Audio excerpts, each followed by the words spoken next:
Olá, fisiologistas, como é que vocês estão? Eu espero que todos vocês estejam bem. E aqui estamos para mais um vídeo aqui no canal do quadro Physiotopics. Se você já acompanhou o vídeo passado, você já sabe como funciona esse quadro. A gente vai mencionar apenas os tópicos principais e hoje da aula do capítulo 2. Então, lembrando, se você não viu a aula do capítulo 2, que é mais detalhado, vai lá assistir e volta aqui para assistir apenas os tópicos dessa aula, ok? Antes de tudo, eu peço que você se inscreva aqui no canal, deixe o like, coloque nos comentários se você tiver alguma dúvida, que assim que for possível eu irei responder vocês, ok? E também compartilhe esse vídeo com pelo menos um colega que está estudando esse capítulo, que eu tenho certeza que vai ajudar ele e vai me ajudar demais. Então, vamos começar a aula de hoje. Nós vamos falar do capítulo 2. Pessoal, o capítulo 2 ele fala basicamente das células e todos os seus compartimentos. E a gente primeiro precisa saber que a célula é a unidade viva e estrutural do nosso corpo. Cada órgão que você imaginar, a gente precisa da unidade e através dessa unidade vai formar tecidos e a partir desses tecidos vai formar os órgãos. A unidade em si é a célula, então não é possível haver um órgão sem que tenha a célula como unidade formadora, né, funcional. A célula, por sua vez, a gente pegando ela e ampliando, a gente pode falar que ela tem ali dois compartimentos. A gente tem um compartimento nuclear e a gente tem um compartimento citoplasmático. O compartimento nuclear ele é separado do compartimento citoplasmático pela membrana nuclear ou carioteca. A membrana nuclear é uma membrana, a gente vai falar mais detalhadamente, muito parecido com a membrana plasmática, que envolve o núcleo e tudo que nele contém, incluindo o nucleoplasma. Então, o que nós temos dentro do núcleo? Dentro do núcleo nós temos basicamente todo o nosso processo genético ali, cromossomos, ali dentro a gente vai ter DNA, a gente vai ter nossos ARNAs também. Então, é isso que nós temos dentro do núcleo, e o núcleo fica ali no seu lugarzinho reservado, né? não sai, não se espalha pelo citoplasma, porque nós temos ali a nossa membrana nuclear ou carioteca. E já o citoplasma, ele não tem comunicação com o exterior, né, com o líquido extracelular, devido à membrana plasmática, ok? Agora nós vamos falar basicamente das estruturas que compõem a célula, né? Quando a gente fala de todo que compõe a célula, falando desde citoplasma, núcleo, a gente fala de protoplasma. Pessoal, a célula ela é composta, a gente sabe, quem já viu o tópico e a aula do capítulo 1, que aproximadamente 2/3 do nosso líquido é intracelular. Então, é óbvio que dentro da célula nós vamos ter muita água. E aproximadamente 70 a 85% é composto de água dentro das nossas células. Outro ponto muito importante também é que dentro das células, que tem a nossa água, que é o líquido intracelular, nós temos os nossos íons. E é importante dizer que existem diferentes concentrações desses íons, que já foi mencionado em algumas aulas aqui do canal. No líquido intracelular, a gente possui muito potássio, nós possuímos muito magnésio e muito fosfato. Já no líquido extracelular, a gente possui muito sódio, muito cloreto e muito bicarbonato, tá bom? Outra substância muito importante que compreende parte da nossa célula são as proteínas. E falando das proteínas que se encontram dentro da célula, existem dois tipos. Existem as nossas proteínas estruturais e existem as nossas proteínas funcionais. Falando das nossas proteínas estruturais, nós estamos falando basicamente daquelas proteínas que fazem parte do nosso citoesqueleto. A gente sabe que várias células existem formatos diferentes e é através do citoesqueleto que vai determinar o formato dessa célula. Se o nosso neurônio tem aquele formato estrelado, é por causa do nosso citoesqueleto. Se nossa célula da pele, se nosso tem cilíndrico ou também plano, é o citoesqueleto celular que vai determinar através das proteínas estruturais. Falando da parte funcional, das proteínas funcionais, nós estamos falando das enzimas. Lembrando que toda enzima é uma proteína, só que nem toda proteína é uma enzima. No caso, nós estamos falando das proteínas estruturais, não são enzimas. Agora, as enzimas são substâncias que servem para acelerar, né, o processo metabólico. Então, ela é a principal proteína funcional. Nós estamos falando das enzimas citoplasmáticas. Outra estrutura muito importante são os lipídios. Lembrando que os lipídios não está só composto na membrana plasmática, mas e sim nas outras membranas que se encontram nas organelas. As organelas, elas são envoltas por membrana também, que é composta por lipídios. Nós estamos falando da membrana dos lisossomos, que é de extrema importância, da membrana dos ribossomos, da membrana do aparato de Golgi, da membrana do retículo endoplasmático. Então, os lipídios estão ali nessas membranas. Também em algumas células, como por exemplo o adipocito, a parte da água, é claro que 90 a 80% ali do nosso adipócito vai ser composto por gordura. Aí o Gaito já começa a falar das estruturas propriamente ditas de dentro da célula.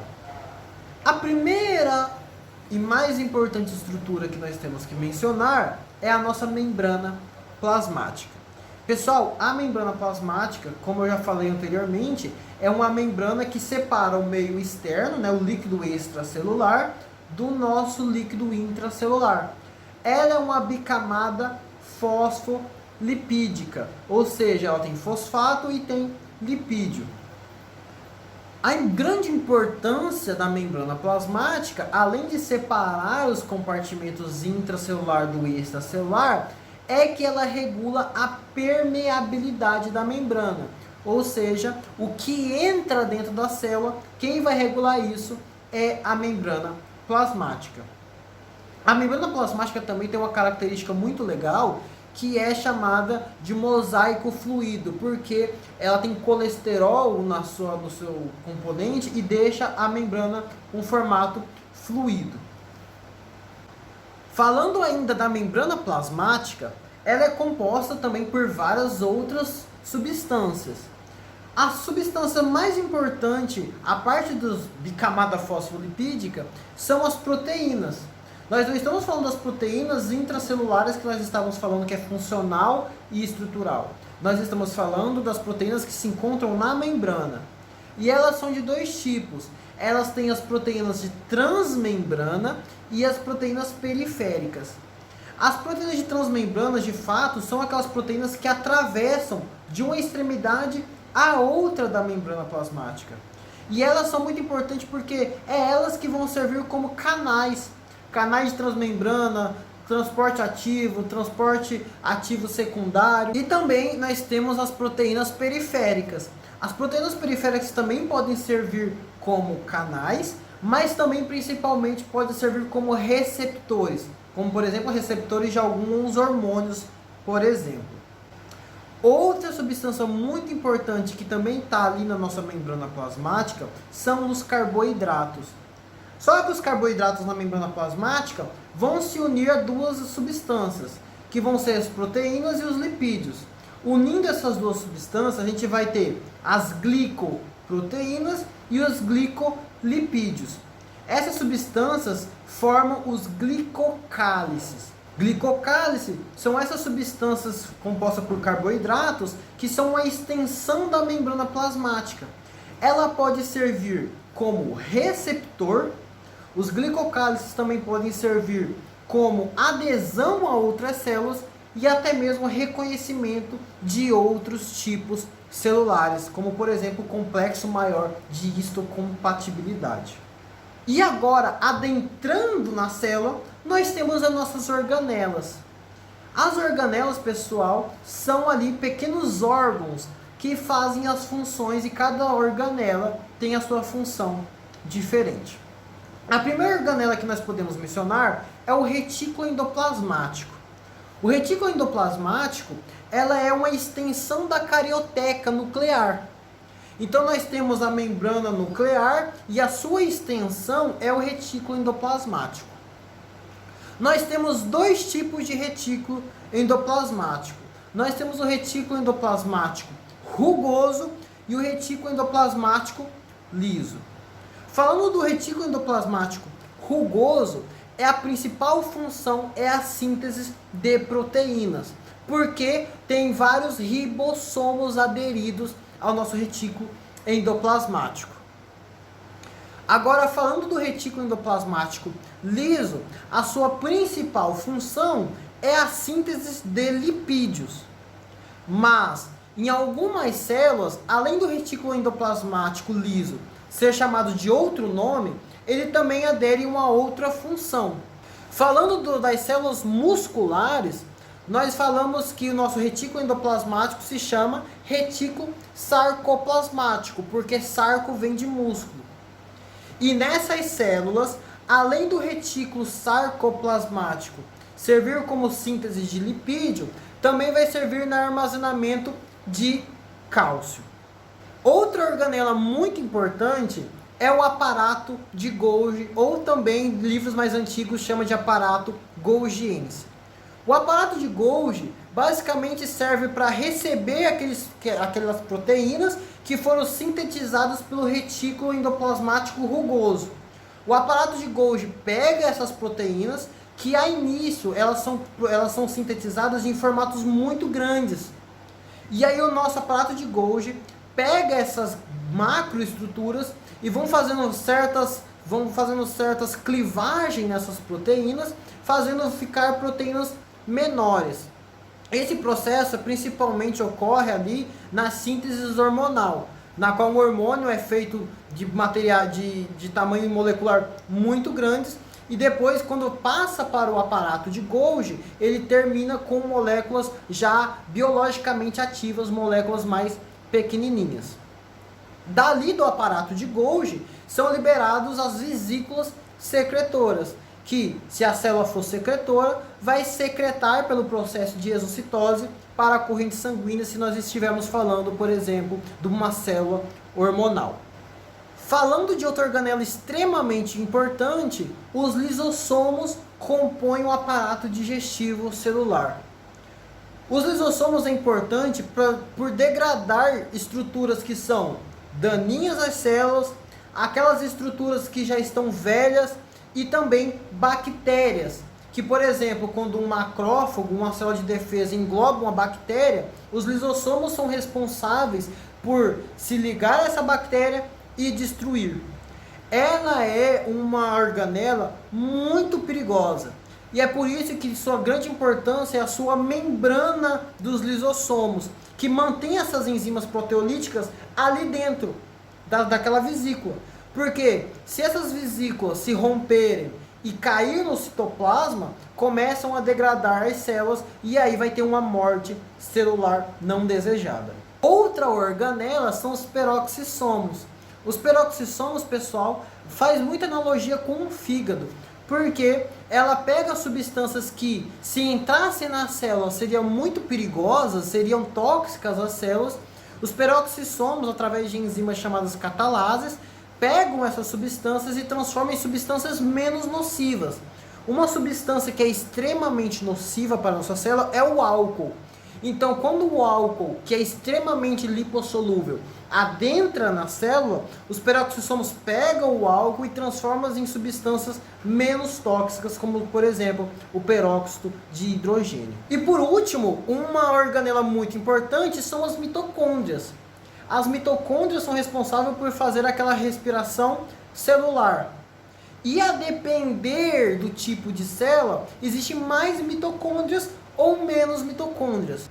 Dependendo da célula, existe maior quantidade de mitocôndrias ou menor quantidade de mitocôndrias. Células que exigem de muita atividade metabólica, como por exemplo os neurônios e principalmente os músculos, existem quantidades muito maiores de mitocôndrias. Lembrando que é a mitocôndria que realiza a respiração celular, aquele ciclo gigantesco, ciclo de Krebs. Outro tópico muito importante que o Guyton cita é aqueles sistemas funcionais, que são o sistema de endocitose. O sistema de endocitose, pessoal, é o ato da célula englobar alguma substância, como por exemplo o que acontece bastante nos macrófagos. Os macrófagos fazem uma endocitose, por exemplo, de bactérias ou de substâncias que ali fazem mal para o nosso corpo. Então, a endocitose é apenas o ato de englobar alguma substância. Nós temos que separar a endocitose em dois tipos, de pinocitose e de fagocitose. Qual que é a diferença? A pinocitose, apenas nós estamos falando de moléculas menores. Já a fagocitose, de moléculas mais grandes e mais complexas, como por exemplo a fagocitose de bactérias, que são moléculas muito grandes.